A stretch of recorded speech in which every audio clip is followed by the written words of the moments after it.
Oh.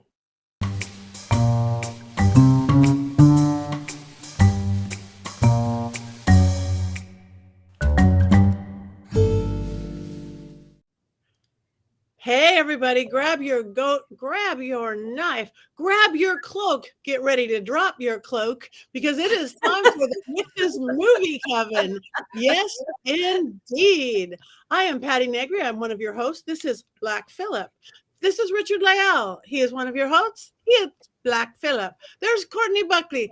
There's Black Phillip. There's Heather Greene. There is Black Phillip. And there is Jason Mankey without Black Phillip. I left him in my bag. Well, Yeah. get him. Oh, shame. Shame. On that bell. Oh gosh, I didn't know we need to bring a Okay. knife tonight. So Well, I it just do I need kind to go grab mine? It just kind of fit, versus, I don't know. It did fit the movie, didn't it? It fit the movie. Yes. It did. So the movie, The Witches, Necromancy. I couldn't even figure it out because it had too many names. But it comes from 1970. Necromancy. Necromancy. Yes, that is the movie. I just finished watching it not even a half an hour ago. And You watched it in one sitting? one sitting. Oh, I had Wow, to that's impressive. because I was starting to watch it at my brother's convalescent home, and that just wasn't appropriate. Opening scene with his little roommate. I tried to watch it at Whole Foods, and then all of a sudden, boom, boobs, and I had to stop. Yeah. So yeah, it's Welcome to the 1970s witch films, everyone. Well, anyway, I don't even. Do we want to do any kind of a check-in? Or do we want to hold that for later? let's do it later. Let's do it later. Because we're just right here. We've got our goats, most of us, and so Oh, if anybody hasn't quite seen, I can't imagine, but if any haven't seen Netflix or whatever this title is, do you have an unbiased Richard-Lael? I do have an unbiased plot summary. Be gentle now. I'm just hoping that I'm this will make the movie make sense to me. anything one way or the other. I will say that this film has Orson Welles, and it's the story about boobs, more boobs and tits, naked satanic rituals, and more boobs.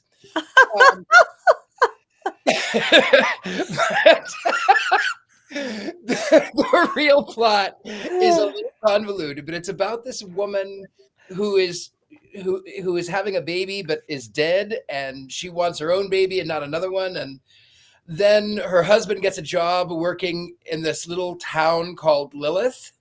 And on the way to Lilith, there's a car accident, and this woman who lost her baby finds a doll by the side of the road at the crash site. And then instead of calling the police like a sane person would, she steals this haunted doll from the crash site.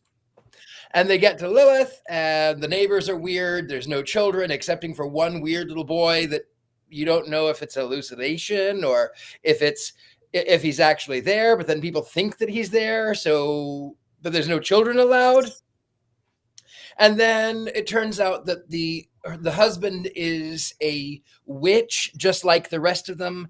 And the owner of the town and the owner of the doll company is Orson Welles' character, who wears a fake nose, by the way. Satanic rituals, trying to bring back his dead son, a lot of screaming, more boobs. And then I think it was an illusion. I think she had sort of like a precognitive thought. And then at the end, it was she's back at home after she'd lost her baby. And the guy gets the call that he needs to move to Lilith. And it ends with, no! Clear as day. Yeah. Right. So we need to discuss this further. That's the movie that I saw. I'm with Richard-Lael. Okay, Yeah.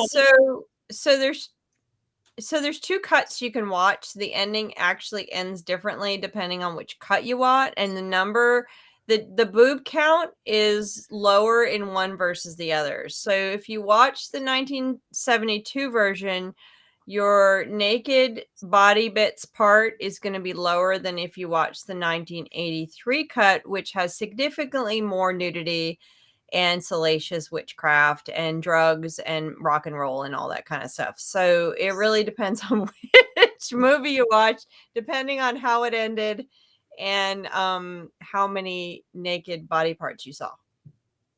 So that influences your unbiased opinion or unbiased account. So which one did I watch? I watched the link you put from YouTube. It had naked people in the beginning. If you watch the version that opened up onto a full-on witchcraft scene, where they're in the circle and the puppet is there, and then he opens up and she's naked, and then they do that that ritual dance in a circle with everybody's naked. That's the 1983 cut. That's the one I saw. Okay, is that what everyone saw? So we know what everyone. I saw the 72 one, and then I only went back to watch the opening of the 19 So the 1972 one opens up with a dictionary where he's reading the definition of necromancy, which is absolutely incorrect, but that's what he's reading. And then they open up into some kind of like she's floating and bewitched type opening credits, and then they go on. So yeah, that's the difference between the two of them. So is that the only difference? Does the movie end the same way? No, the movie ends differently. The ending scene is different, and then they're in the 1983 version. Like, there's a lot of differences. Like, for example, you guys it's cut differently. A lot of the scenes are the same, but they're cut interspersed differently. And today, for the first time, I actually watched them back to back. I did a scene and I watched the other one, and I watched this one, and I watched just to see the exact differences. And like, for example, when they go to the party at the guy's house where they say, oh, we're invited, they invited us over, let's go over to their house, and it's dark, and they're like, nobody's there, and they walk in. Okay. So in the 1972 version, the couple walks in, and all these people are sitting there in white, and that you've come to our ritual, and we're playing this game, and witchcraft is this wonderful thing, and you can't get out, blah, blah, blah, blah, blah. In the 1983 version, half the people are naked. Yeah. When they go to and there's another party, the beginning party also, it's the same thing. They say, oh, witchcraft is about all pleasures, or everything's about pleasures. And in the 1972 version, it's people reading tarot cards and astrology. But in the 1983 version, they cut in an orgy scene. Sex. Heather, I have a question. Sure. You watched both versions back to back today. Yeah. Were you mad at yourself?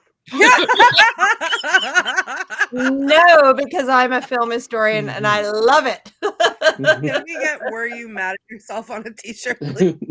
Absolutely not. I find it absolutely fascinating because on the one hand, the 1983 version, the 1972 version actually has some expressions that are actually like nice, because when they go inside and they talk about witchcraft being something that's old and spiritual and various things, there's some, and then the visuals are just a bunch of people sitting around in white robes.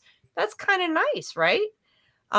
When they do the version in 1983 where they talk about witchcraft being, the same thing, but yet they cut and half the people are naked and it's orgies and they're being whipped with chains and they're lying.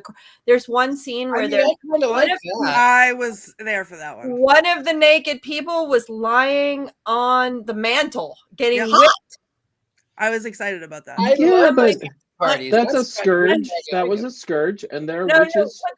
But the dude was lying on the mantle. I would It was be not hot. a ritual. He was I lying would- on the mantle. I Have would you put that ever on my been mantle. to a ritual at my house? We do that all the Well, time. you know what, Jason? That's okay all then. the time. I would like to say that where Jason does that all the time, I wish that I did that all the time. People would think that I do that all the time, but really, Patti has been to rituals at my house, and we sit here and we drink tea. That's about what I do.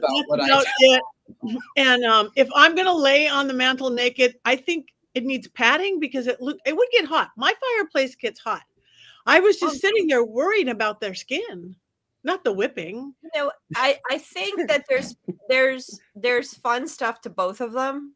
But that's a conversation, giving a context. Let me go back to context for a second here and give you a little history on this movie. So the interesting thing, there's, as I said, there's a million interesting things about every movie. And I'll say over and over again that movies are like people. You can't judge them by their cover, by the awards they get, by their fanciness. Sometimes there's a lot of good things in these movies or interesting things to talk about in movies that are just like outright terrible. And that's the case with this one.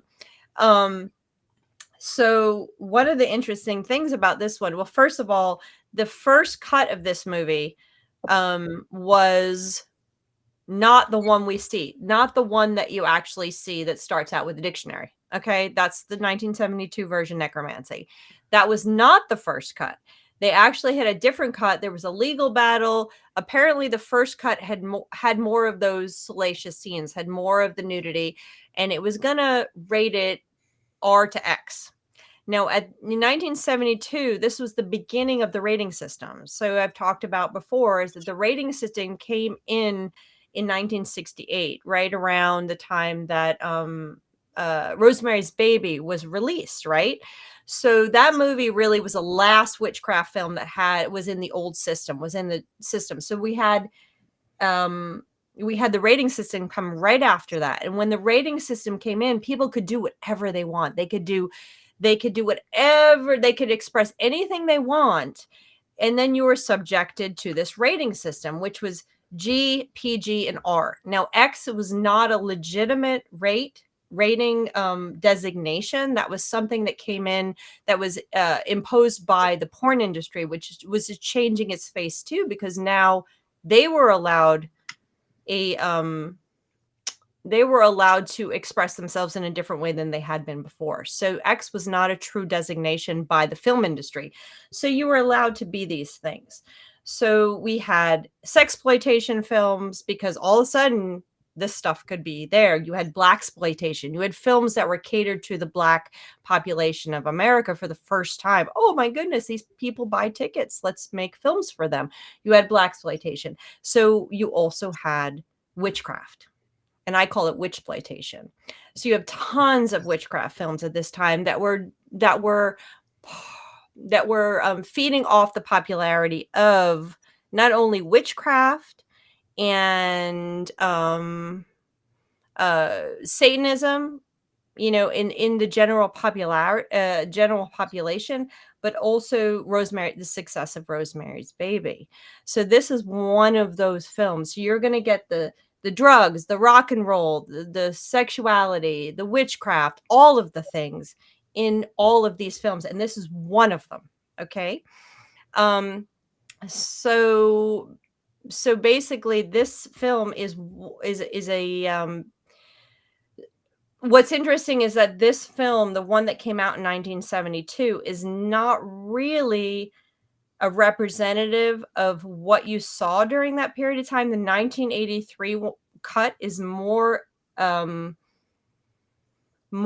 representative of what you might have seen in the 70s, but it was filmed in the 70s. The 1972 cut was filmed to be PG because they wanted to make money. And there was lawsuits about it. There was a number of cuts. And the 1972 cut was not the first cut. We never saw the first cut that had the boobs, that had the ceremonial magic, that had all of that stuff. That didn't come back out until they recut it in 1983. And apparently, from what I've read, there's a number of other cuts. So the 1972 cut that we're seeing is a dumbed down version of what the director wanted. The 1983 cut is more in line of what they probably originally wanted. So it's kind of, it's kind of interesting. But I'm sorry to interrupt. Robert Hicks asked about where you could find the 83 version. Wasn't it under a different name, Heather? Yes. So the version released in 1972 that opens with a dictionary. That's the one that was cut to be PG. And again, that is the one that is dumbed down, let's say. That one's called Necromancy. The one that was the recut released in 1983 is called The Witching. Okay. And that one is released in 93, often credited as 1972. And that one opens up with a full-on, you'll know exactly, you start it, and all of a sudden you're in the middle of a witchcraft ritual. And within a minute, everybody's naked. Okay, so and in ritual. So what's interesting to me is that the 1983 version, again, is very indicative and very exemplary of what you saw in the early 70s, because a lot of those films, half the people are naked in one way or another. So the 1983 version is more indicative of what you actually saw of witchcraft films in the early 70s than the actual release of this film. So, but you have to watch them all. It's fascinating. And there's so many things about this film that we can talk about. It may not be the best film. It's not going to win an Academy Award like last week's film, but there are very few films that actually have a real witch as a consultant on them. Midnight Offerings won an Oscar? No, it did not. I said this one, like last week, will not win an Oscar. Oh, like last I thought you said unlike last week. No, my mind was blown.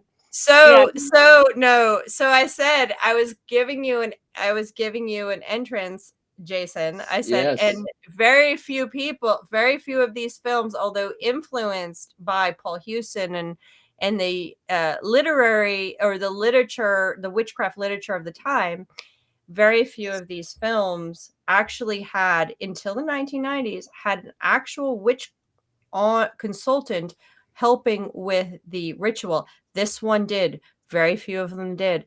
And that's where I go. And he was, dun, Jason? Raymond Buckland, who was one of America's first public witches and the man to bring Gardnerian Wicca to the United States in 1963. I'm actually currently writing a biography of Ray, and this shows up in the biography a little bit. In 1971, he goes to LA to shoot a syndicated talk show that existed in the early 70s.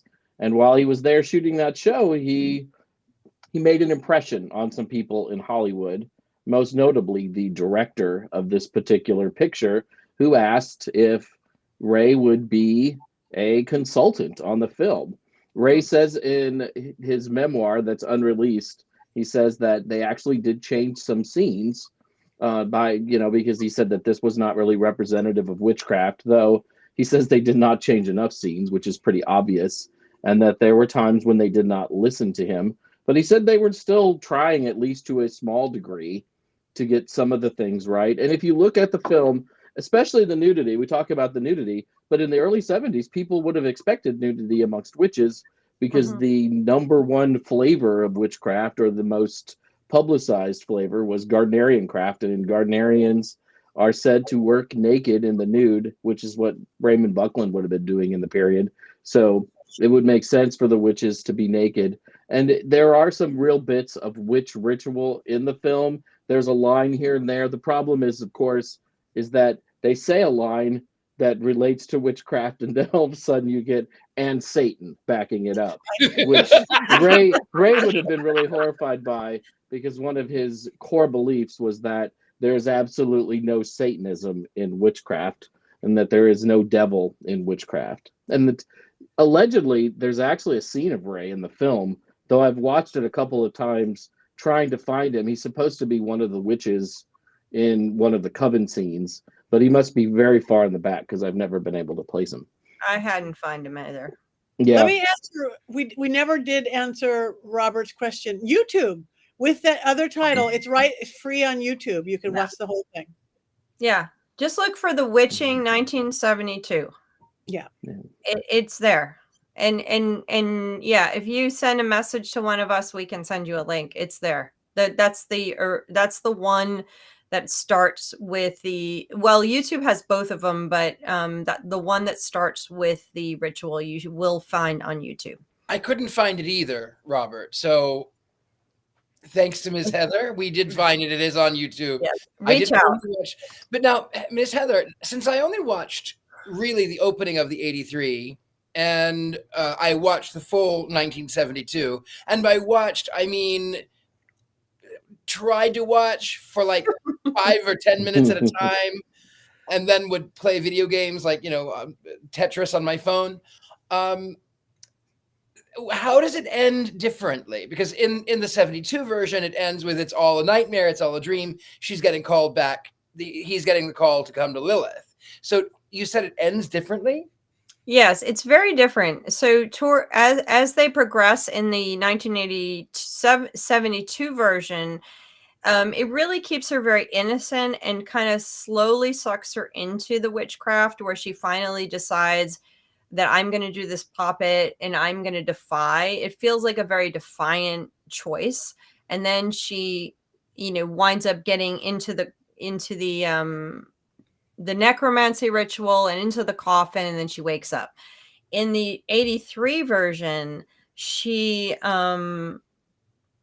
gets sucked into it. It's all kind of like a dreamlike thing, and then she gets forced into becoming a witch, and then eventually winds up they force her into the necromancy ritual, and she gets into the coffin. They close it up, and that's the end.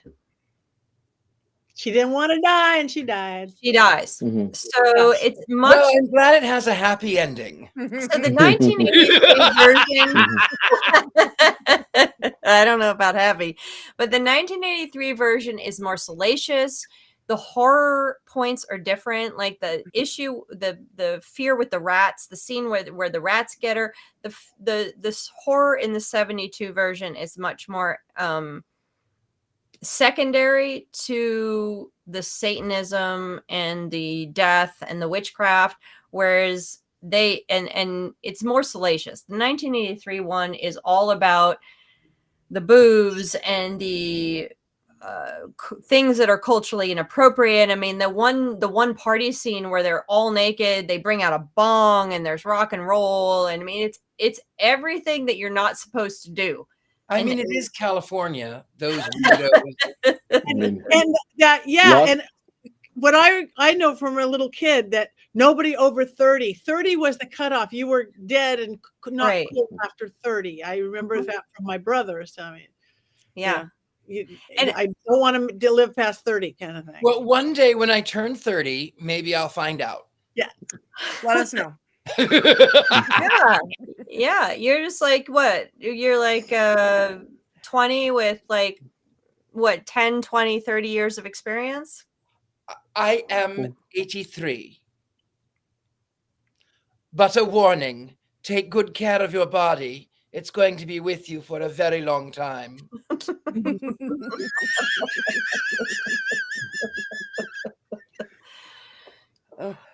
So I think that if you were to go back and there's a ton of films from the early 70s, this was the first time that Hollywood decided they were going to actually like dive into witchcraft films. And most of them are exactly like this, with the exception of Rosemary's Baby, which actually set off the popularity of this. There are a host of films that are all about covens, where a young, unsuspecting couple or a single man usually runs into a coven of witches, and they're all satanic, and all things go awry. So this is very, very typical. The 83 version is more typical of the 70s witchcraft films than the actual release. And so I could list off a host of these films. If you enjoyed this and you think this was fun, come on, Courtney. You're binge watching. I got a host of them. Mark of the Witch, Daughters of Satan. And what's fun about them is that you find these famous people in them. You know, you have like Tom Selleck in Daughters of Satan. You have Christina Applegate as a kid in the one where Satan's a snake, and I can't think of the name of it right now. King something. You have Jack Nicholson in one called The Terror in the 60s. You have these famous people in them, and it's and there's ritual, and there's male witches, and there's boobs everywhere. I mean, literally naked boob. It's just part of it. It's part of what happens in the 70s. And when I do rituals, when I do lectures about this period of time, I say after 1968, when they released Hollywood from the censorship, all hell broke loose, quite literally, because all of a sudden we have all these witchcraft films. Everything's about Satan. Everything's about witchcraft ritual. You have male witches. You have naked boobs. You have all kinds of stuff. And that's the best part, too, because when you're a star, you can do anything. You can even grab them. Oh, my God. Okay, then here's the thing. I don't think that this is a great thing that like the floodgates open, because then what happens is someone like me watches any movie about witchcraft made in the 70s and they all bleed together because the main actress looks the same in everyone and the story is the same in everyone. And every time I watch one of these movies, I understand how I could have possibly fallen asleep during one and woken up to the witch who came from the sea, because I swear to God, I thought I did it again. And I was sitting up at my desk and I watched it in one sitting this time. But I really was like, oh, is this the same movie I already watched? I feel like I have complained before in the past about the gratuitous nudity and made myself sound like a prude, even though I'm not. And tonight I chose to watch, like Heather offered the fact that there was a boobs and goat version. And I chose the boobs and goat version because I thought, you know what, if I have to watch the same thing again, I might as well have something fun to look at. And then that was it. That was the only good part for me about this whole movie was the mantle. That caught my the mantle. The rest of it, I feel like I don't know what I was watching. I could not follow any of it. Richard-Lael's unbiased plot summary made way more sense than anything I watched. And it was like, I literally thought that I was like, I couldn't have taken a page out of Patty's book and said, you know, I should have had an edible before I watched this, because I think I would have I ended up in the hospital, because what was happening? None of it made sense. Oh, and the doll with toenail clippings in it. Are you kidding me? Don't you think it seems odd? Who would put toenail clippings in a doll? I will put toenail clippings in Black Phillip's butthole magic if it means I don't have to watch another one of these. Okay, go ahead, Patti. I was just going to say what was fun about it. I just love the periodness, whatever cut it was, because honestly, girls who get naked in the 70s had a different body than the girls who get naked in 2020. Mm-hmm. It doesn't even look. I mean, we're so used to manufactured everything. It was really refreshing. It was really refreshing to see real boobs. I have always wanted a 70s body, and I never had a 70s body until now, and I have one in the trunk of my car. Yes, amazing. Perfect. Also, Patti, I just love the positive spins you put on these things that are different. Like, you always find something super interesting and positive to say about that. I never even thought about that point. Like the body difference. That's really interesting. Crazy different. Again, they had real, and they're all young girls. They're perfect bodies. But now all the girls would have a completely different breast set. I'm sorry. Every girl that they would cast for that movie now would have different breasts, and that's it. I loved, horrible acting, horrible editing. I couldn't hear and understand hardly anything. I put closed captions on a little bit, but they kept calling Lucifer loser on the closed. That was my favorite part. He's like, loser, hail loser. But I love the salaciousness of it. I love the representation of the era and how they represented witchcraft. And I love that Rob showing up the Buckland book. Who doesn't have that blue Ray Buckland book? We all do. Yeah, of course we do. Yeah.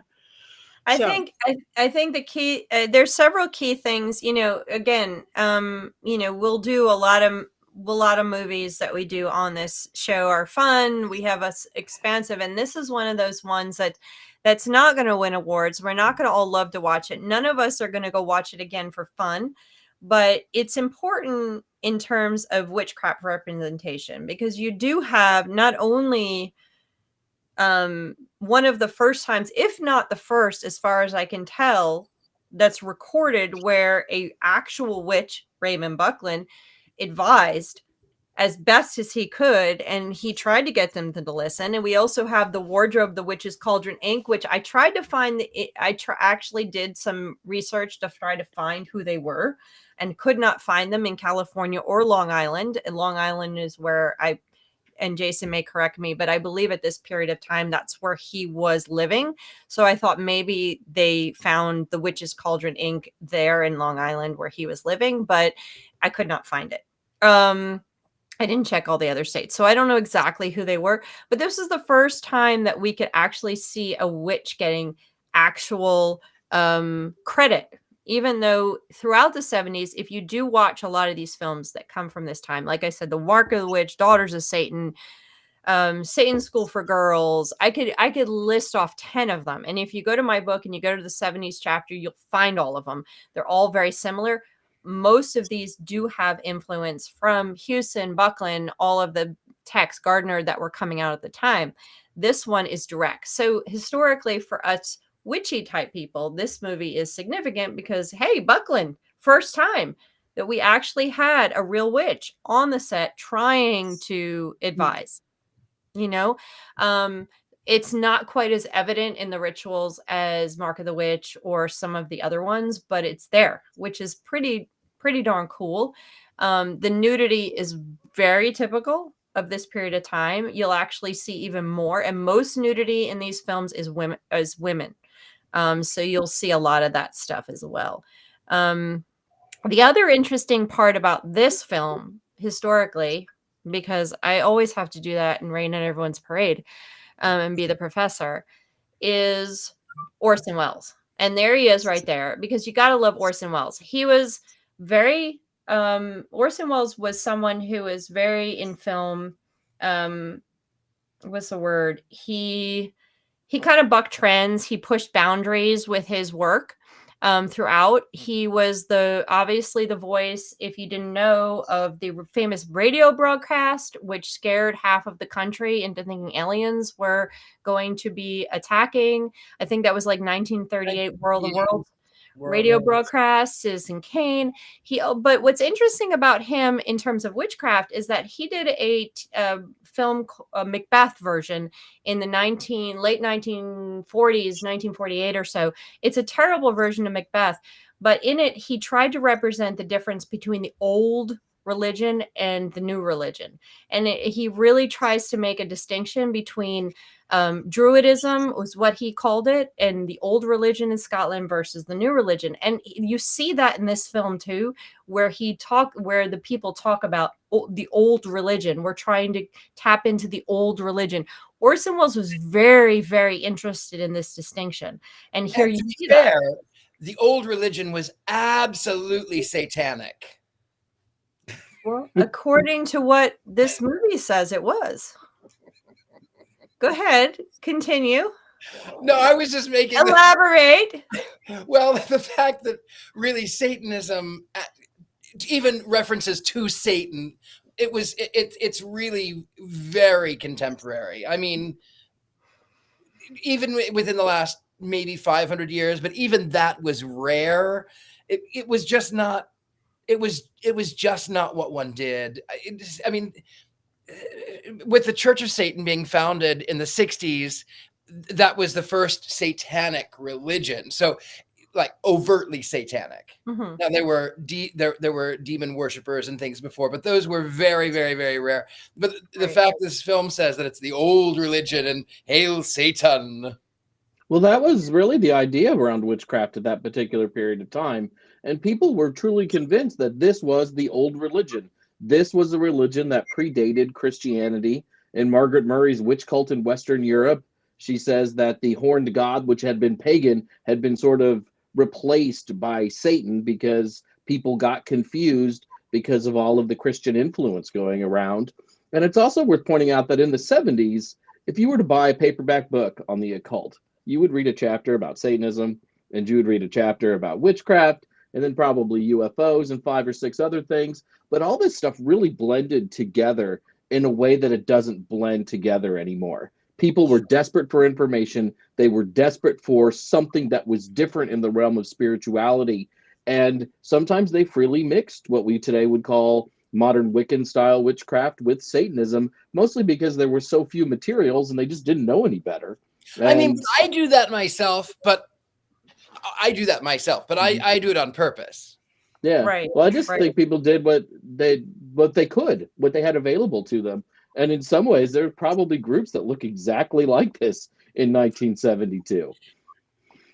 I think you're right, Jason. And there's actually there's some documentary videos of some of the UK rituals that are very much I hate to say it because this was obviously dramatized, and nobody is killing people and shoving them into coffins to kill them and all of that stuff.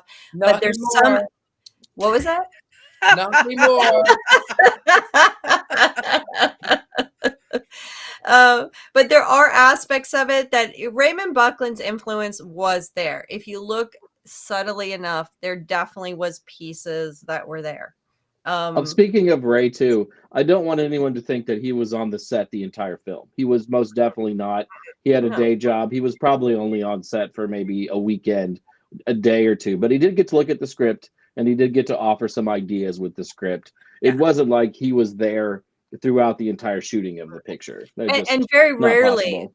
Yeah, and very, very rarely, even in the 90s on The Craft, that was not the case either. Yeah, it hasn't been until very recently that was allowed, and it's very rare that a consultant is actually on the set changing stuff. It's usually script stuff, and that's what he did. But he actually, what's interesting is after, and I don't know if you saw that letter, Jason, but right after this was released, he tried to do a Macbeth version. He proposed a Macbeth, and they turned him down. So you know why they turned him down? Because they thought he'd be more suited for a McRib. Oh, yikes. Oh goodness, who's that? Wait a minute. Who's that just showed up on our screen? I see a Transformer. That is Omicron, who was the villain in the Transformers movie from '86, voiced by one Orson Welles. My first exposure to Orson Welles was in a Transformers film. I did not know he voiced the Omicron. That's so crazy. Unicron. Thank you, Kelvin. I did get that wrong. Yeah. The man apparently would do a lot for a paycheck at a particular period in his life. He did. He'd do a lot for a paycheck and a McRib. And boobs. There's also the really awesome. All the people in this movie did. There's also the really awesome Nostradamus documentary that he does, where he like reads all the quatrains and stuff, and it's like his face like super close to the camera, trying to creep you out. It was on HBO when I was a kid, incessantly, and I watched it all the time. So I know him as a Transformer, and I know him because of Nostradamus. That's really how I know him. Oh, that's so funny. Well, he also did he did something called Voodoo Macbeth, and I don't know if you guys have heard about this or not, but he was fascinated with Macbeth. Like he loved to push boundaries of art and in this type of venue, theater and film. So, and they would not let him do Macbeth in the film industry. So he took to the stage and he would produce this thing called Voodoo Macbeth, an all black cast set in Haiti, and he did Macbeth, and it was called Voodoo Macbeth, and it aired, and you can actually, it's in the 30s, and you can see some pieces of it through the Library of Congress, and they just actually released a film about the production of Voodoo Macbeth, and it was very interesting, and this is what he would do. He would push boundaries of art. Citizen Kane was like that. Everything he did, he was very interested in pushing boundaries. And so that was one of the things that Orson Welles did, along with, just whatever for a paycheck and video. I don't know what he did by the end of his career. I think he passed in the 80s sometime, 85, 86. You mentioned Macbeth, though. Buckland was involved with a Friedkin version of Macbeth that was going to be made. Who's the director? The director of The Exorcist. Okay. Friedkin, right? Mm-hmm. That's his name. And Buckland was flown out to LA, picked up by a limo, got to go and talk to the director while he was writing his script for the thing. And Buckland says that they actually got to dance and do witch chants together in his office, and that they got along really well. But then the Macbeth project was dropped, which is a real shame. And that would have been just 2 or 3 years after this. That must have been the same letter I have. It must have been for the same project where they dropped the Macbeth project. Yeah. Yeah. But what could have been? What could have been? Yeah, seriously. And I don't think they took him seriously, unfortunately. And he is a really influential figure. And I just don't think they took him seriously. And it was the 70s. And this was the first time. It was the first time that Hollywood actually entertained any reality of witchcraft. It was the first time witchcraft was popular. So, anyway, this is one of those films. I've been talking a lot. I know it's horrible, and I know Courtney's holding herself, but she's got to get some quotes in. So come on. Here's the thing. Hold on. Great quotes. Okay, cool. I had a migraine from watching this movie, caused by watching this movie, and in defiance, because it's just how I felt after watching it. I, instead of doing quotes this week, brought another little something to surprise you guys with, which is I wrote a list of 5 things that I would have rather done to spend an hour and 16 minutes of my time. Wow. Watching The Killing Tree is going to be one of them. Nope, it's not. Number 1, I would have rather spent an hour and 16 minutes scraping a mermaid tattoo off of my chest, a la The Witch Who Came from the Sea. Number 2, I would have rather spent an hour and 16 minutes online dating and pretending I liked it. I would have rather spent an hour and 16 minutes listening to Jehovah's Witnesses tell me about their Lord and Savior on my front porch.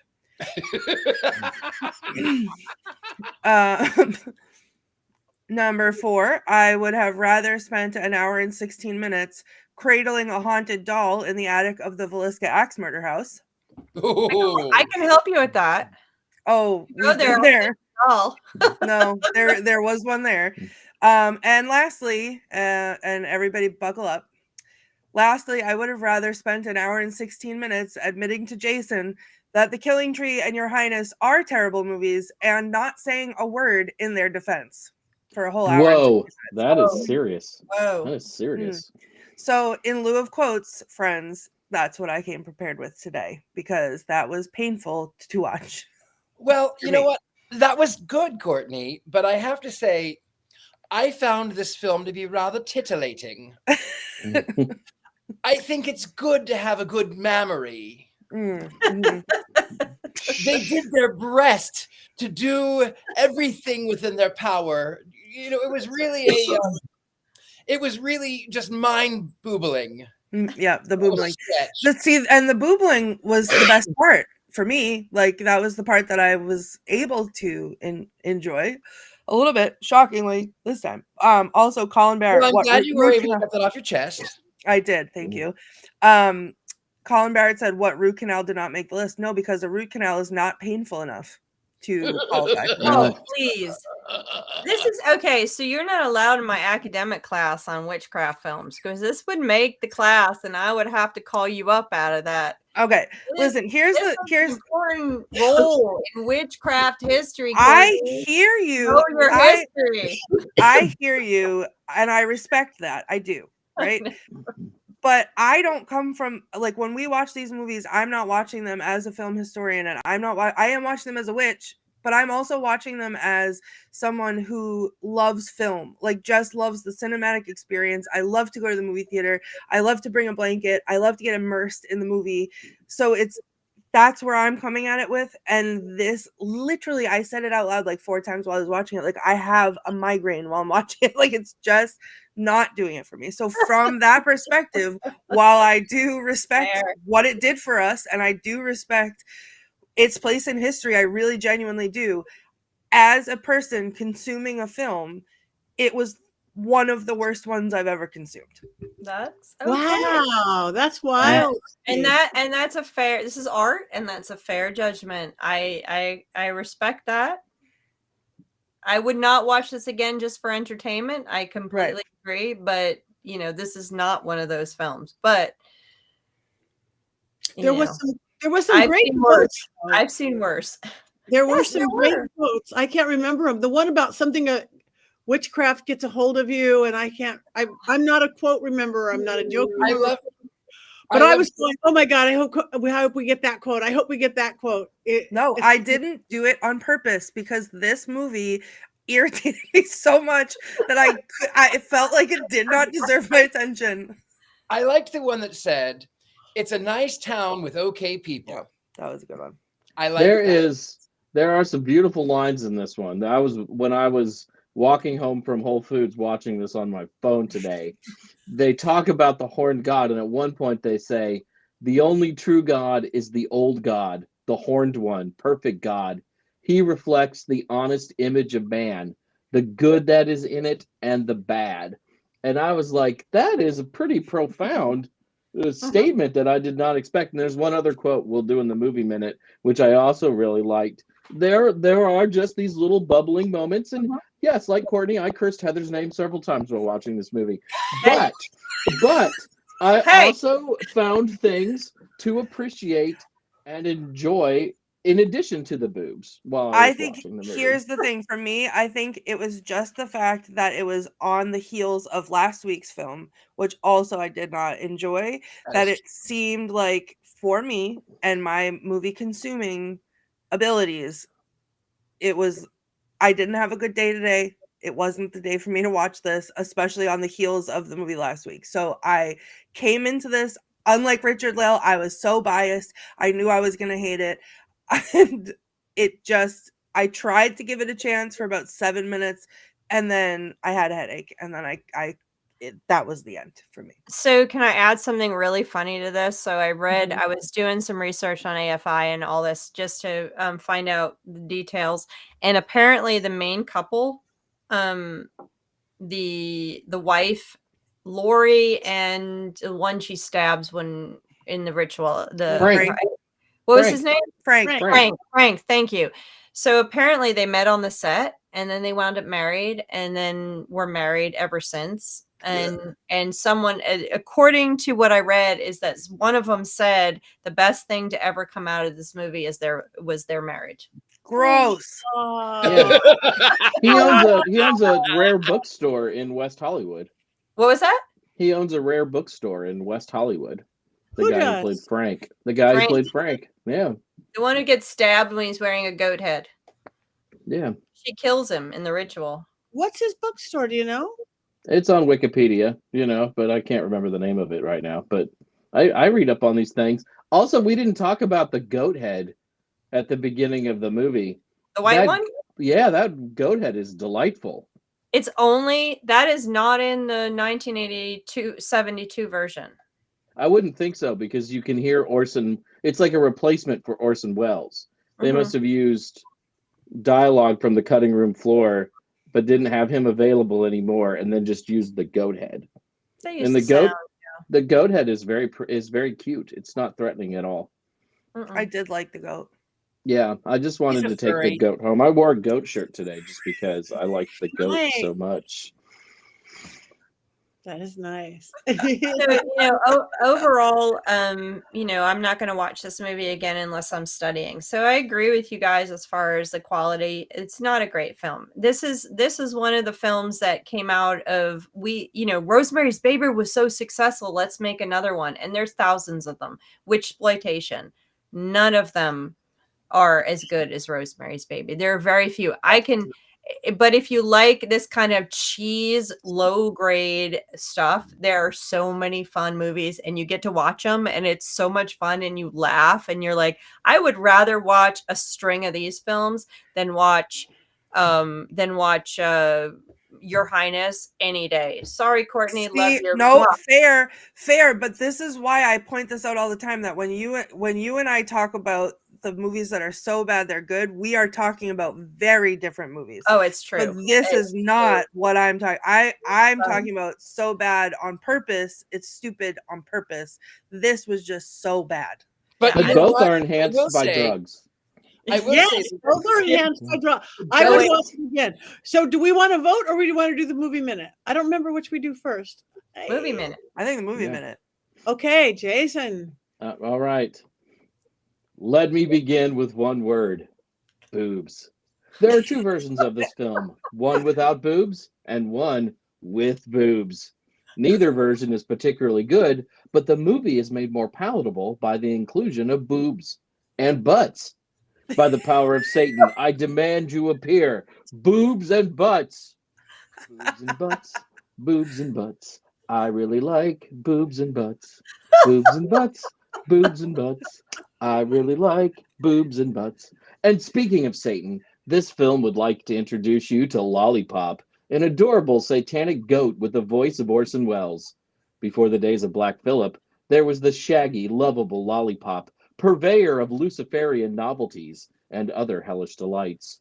There are few things less terrifying than a Muppet goat speaking to a room full of boobs and butts. While Black Phillip wants us to live deliciously, Lollipop just wants to raise the dead. That's why one version of this movie is called Necromancy. The other, superior version, the one with boobs and butts, is called The Witching. And speaking of Orson Welles, the man loved paychecks. Why worry about tarnishing your legacy when you can star in a movie as bad as Necromancy in order to get a paycheck? Also, in addition to the paycheck, Orson was sometimes surrounded by, you guessed it, boobs and butts. Boobs and butts. Filmed in 1970, I will give some credit to this film. There are moments where the witchcraft looks like actual witchcraft. Hats off to you, Raymond Buckland. It's still not much of a selling point, definitely not as much as boobs and butts, because a lot of the witchcraft is still very, very wrong, but at least it's familiar. Also, I will be forever indebted to this film for the line, and witchcraft is the only honest religion that makes things happen now in this lifetime. Because that is some real wisdom. Despite that, my inner 14-year-old is still focused on boobs and butts. That's exactly right. That song will be stuck in my head for the rest of time. Yeah, we're going to be singing that song. Let me just tell you, you're going to be singing that song. Put that on the playlist, because anytime you watch anything from this period of time, that is, the women are always naked. Like, literally, there's boobs and butts in all the movies from this period of time that involve witchcraft. So save that, because you're going to be using it again. Even in the documentary films. Even the documentary films have boobs and butts. They're all full of boobs and butts. Sexploitation, witchploitation. You got it. It was a great time to be alive. That's for sure. I feel like instead of cackling tonight, we should boobs and butts. Like, okay, we will. Before we do that, it is time to wands up, wands down. I was gonna wands down, but the more we talk about this film, like the more I kind of like it.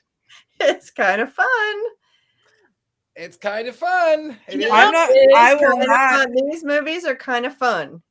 Nothing about it was fun for me. I love the furniture. I'm giving it The a furniture.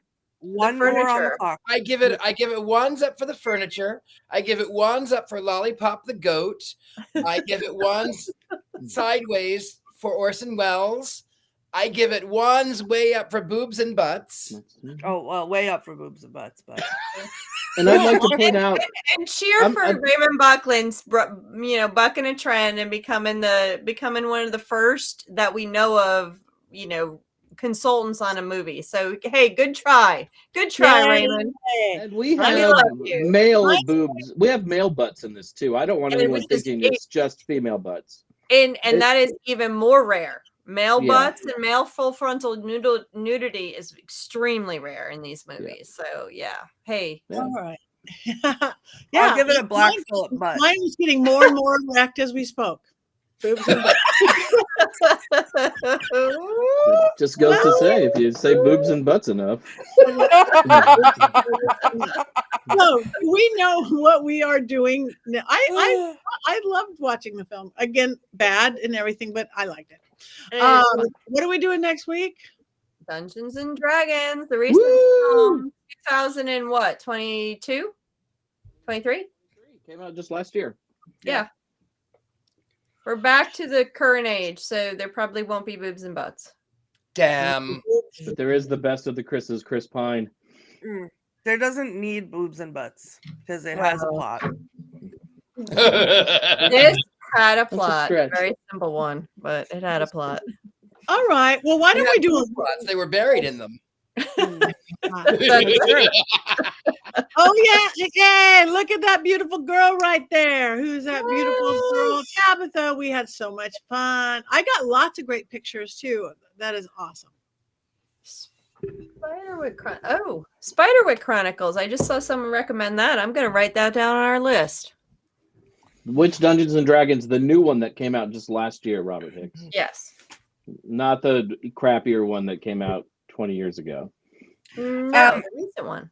Heather, while you're writing things down on the list, I promised my son, because he came at me with a whole pitch ready, that I would suggest the Dark Crystal at some point. Oh, heck yeah. I'm on to that. Tell him I love him already. Yes, I put it down. Dark Crystal. While we have just a couple minutes left, everybody have a good check-in. What's going on? Where can people see you? There's me. I'll start with me. Tuesday, you'll see me teaching at my school, University Magicus. You'll see Richard-Lael there too. Wednesdays, you best be here. Then I'm going to, in March, I'm actually going to be in Las Vegas at the Halloween Emporium, 365 days a week Halloween, but we'll be doing seances and classes. Then I'm going to Arizona. Then I'm going to Romania, and you guys should come to all of them. And then for the rest of everything, just go to my website.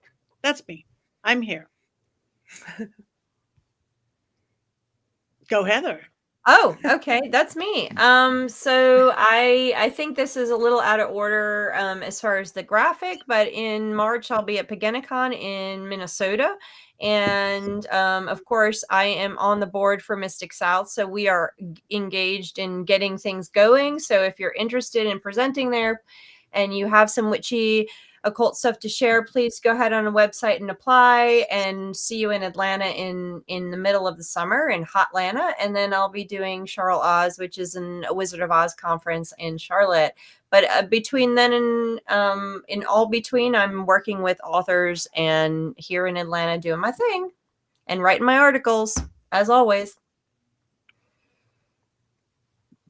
Jason!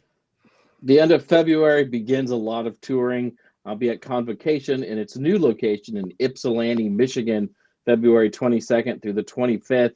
I will see Heather at Pagonicon in Minnesota, just outside Minneapolis. After that, I'm in Florida for a few days. And then at the end of March, over Easter weekend, appropriately enough, at the Sacred Space Conference outside of Baltimore, Maryland, with more stuff to come after that.